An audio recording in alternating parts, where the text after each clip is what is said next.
YouTube, it's your boy King Say Something. I'm back before we get to it. Make sure you like, comment, subscribe, make sure you always watch the full video. I was sitting in my front room watching TV, and all I heard 4 or 5 shots, bam, bam, bam, bam, about 4 or 5 times. Somebody just killed my son for no reason. In moments like these, we need to come together as a community and show love and support for one another. Put their guns down. No more violence. It's really sad, upset and sad. August 9th, 2023. It was 3 p.m. when 911 began receiving calls in the small city of Franklin, Virginia. Gunfire had erupted in the 300 block of Otis Street, a short dead end with some upkept and some rundown homes. Police would arrive on scene, locating an unresponsive 10-year-old boy who'd been shot at one house and a 37-year-old male who'd been shot at another. While securing the crime scene, the fire department began life-saving. That man, bro. Like when you think about life, especially for us black people, like, bro, our ancestors went through all that pain and suffering, all that. This for us to turn this way.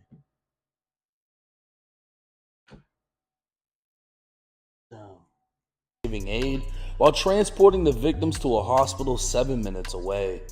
The 37-year-old would then be life-flighted to another hospital, but 10-year-old Lamar J. Holden would never wake up. Investigators would speak with witnesses at the scene who stated 4 people arrived at the home of an adult male. A woman inside the home yelled for the 5 children playing outside to get inside. An altercation broke out between her husband and the 4 people that pulled up. That's when one of them drew a gun and opened fire.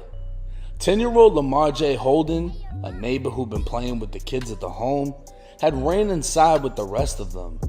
He was peeking out the blinds to see what was going on when he was shot in the head.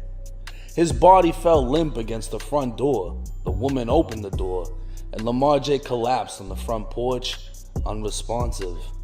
One of the boy's relatives would pick his limp body up off the porch, running him to his own home, to his own family, where EMS later found him. Witnesses would speak with investigators providing descriptions of the shooter, and officers would eventually identify the killer as 24-year-old Tashonda Drayton, who's also known as the rapper 23 Brazy.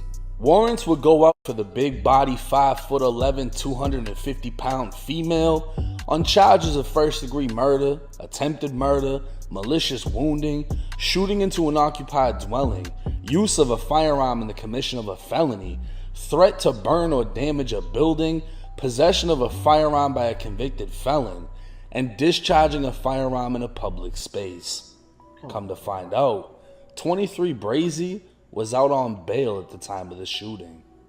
Days later, U.S. Marshals would announce a $5,000 reward that was quickly raised to $10,000 for information leading to her capture. She was to be considered armed and dangerous with ties to the Hampton Roads area of Virginia. By now, her face was all over the news, social media, and YouTube.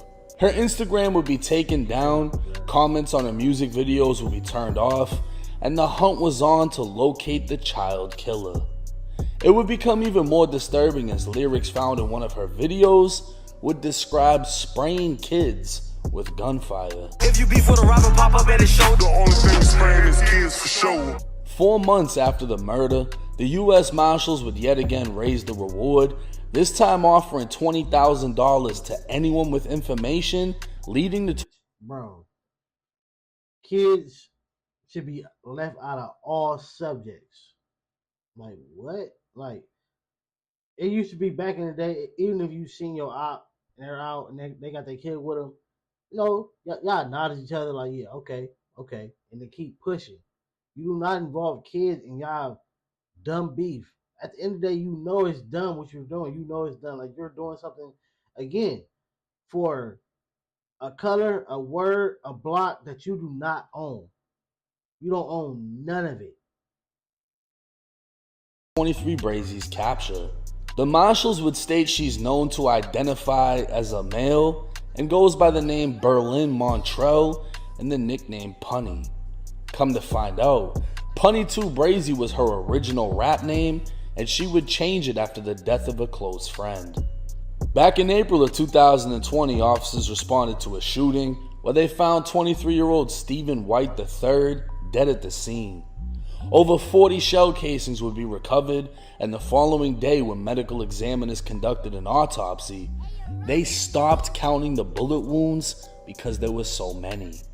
Stephen White III was known as 3 Brazy, and his death would be the birth of Brazy Gang, 3 World, and Punny's new name, 23 Brazy. Following his passing, 23 Brazy can be seen amongst family and friends showing love to 3, and her affiliation at this point is clear. With the $20,000 reward out, U.S. Marshals will now state she has ties up and down the East Coast from New York to Atlanta, and it's likely her affiliation is what the Marshals were referring to. What would come as a surprise was she wasn't in a different state. In fact, she was only 20 miles from where 10-year-old Lamar J died, and 10 months after his death, she'd be captured.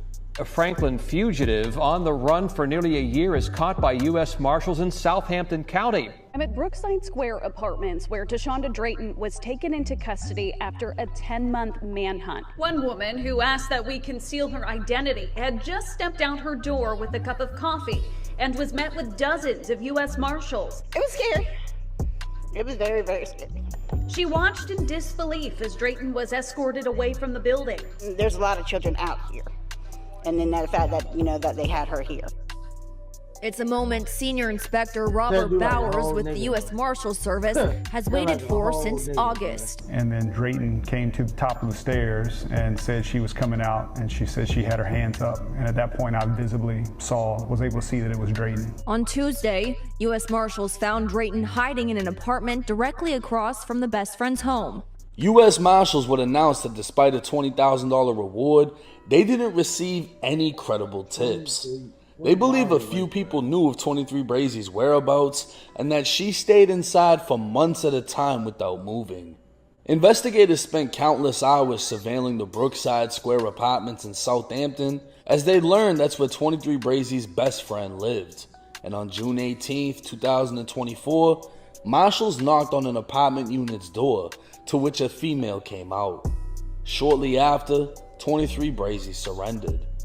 Come to find out, she'd been living with a woman who later admitted she was 23 Brazy's cousin. It's believed her family had assisted her in hiding early on in the investigation, and at this time, no child. Bruh, if you gonna hide out, bruh, at least you tried to do it smart. At least you tried.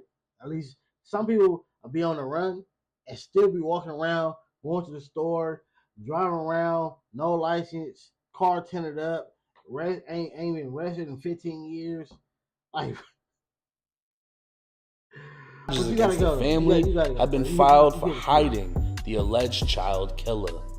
With her capture a sure sign of relief for the victim's family, this is only the beginning of a case that may take years to finish. 23 Brazy is facing life in prison, as Virginia was the first southern state to abolish the death penalty. At trial, the family will have to relive the nightmare that took their 10-year-old boy, and 23 Brazy will have to plead her case.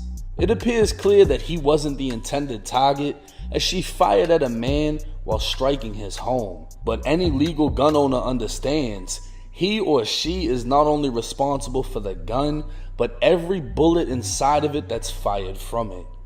23 Brazy's actions then, along with running from the law, will likely see no remorse from a judge or jury. The fact that she removed all comments on YouTube but not her videos shows she still wants the fame, she just doesn't want the criticism. But all that 10-year-old boy wanted was to play outside. We'll just have to wait and see how this case unfolds. I send my condolences to the victim's family and all of those affected by what happened. It's 1090 Jake. I'm rocking with you. Yeah, that's crazy though, bro. Like, again, like you should feel. I don't even know what you should feel like hitting a kid, bro. On that, you just go turn yourself in. Like, you know you was wrong. You know you had, like, bro. You know for sure, for a fact, you was wrong. So